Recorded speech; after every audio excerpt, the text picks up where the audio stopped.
शनिवार को मुंबई के करीब अरब सागर में एक जहाज पर ड्रोन से हमला हुआ। अब उस जहाज को मरम्मत के लिए मुंबई के तट पर लाया गया है।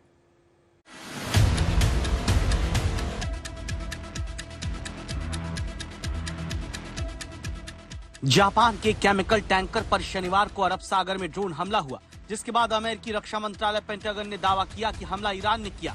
पहले ये माना जा रहा था कि हमला हूती विद्रोहियों ने किया है, क्योंकि हाल में अरब सागर और हिंद महासागर में कई जहाजों को हूती विद्रोहियों ने निशाना बनाया है। तेल टैंकर पर हमला शनिवार सुबह करीब 10 बजे होता है। ड्रोन हमले से टैंकर पर आग लग गई, लेकिन इसे बुझा दिया गया। ज्यादा नुकसान नहीं हुआ।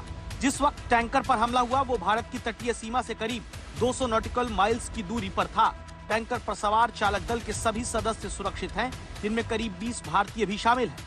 हमले की सूचना मिलते ही भारतीय नौसेना ने मैरीटाइम पेट्रोल एयरक्राफ्ट को उस दिशा में भेजा। साथ ही कोस्ट गार्ड की जहाज विक्रम और डोनियर को भी टैंकर को मुंबई तक स्कॉट करने के लिए भेजा गया। टैंकर जहाज कैंप प्लूटो जापानी स्वामित्व वाला और लाइबेरियन झंडे वाला एक जहाज है जो नीदरलैंड से ऑपरेट करता है। जब इस जहाज पर हमला हुआ तब यह जहाज भारतीय समुद्री रेखा के अंदर था। इस जहाज पर 22 लोग मौजूद थे जो सभी सुरक्षित थे। आज शाम 4 बजे के करीब ये जहाज नेवल डॉकयार्ड पहुंचा, जहां पर इसकी मरम्मत की जाएगी। सबसे पहले नौसेना की ऑर्डिनेंस डिस्पोजल स्पेशलिस्ट टीम इस जहाज पर पहुंचेगी और इसका मुआयना करेगी और इसके बाद इसे सैनिटाइज किया जाएगा, जिसके बाद आगे की जांच शुरू होगी। पेंटागन के मुताबिक एमवी केम प्लूटो जहाज लाइबेरियाई झंडे के तले संचालित हो रहा था, लेकिन इस पर जापानी कंपनी का हक है। एक मैरीटाइम सिक्योरिटी फर्म का दावा है कि जिस जहाज पर हमला हुआ उसके इजराइल से रिश्ते थे और वो सऊदी अरब से भारत आ रहा था। दरअसल जो कंपनी जहाज का संचालन कर रही है वो इजराइल के शिपिंग टाइकून इदान ओफेर से संबंधित है। बता दें कि बीते महीने भी इजराइल से ही संबंधित एक जहाज पर हमला हुआ था।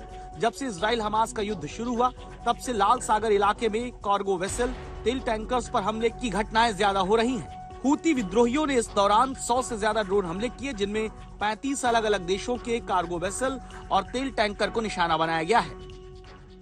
भारतीय नौसेना इस पूरे सिचुएशन को मॉनिटर कर रही है। इस इलाके में जितने भी व्यावसायिक जहाज हैं उन सब का जायजा लिया जा रहा है और उन्हें सुरक्षा मुहैया की जा रही है। कैमरामैन सागर शिर्के के साथ दीपेश त्रिपाठी, आज तक, मुंबई।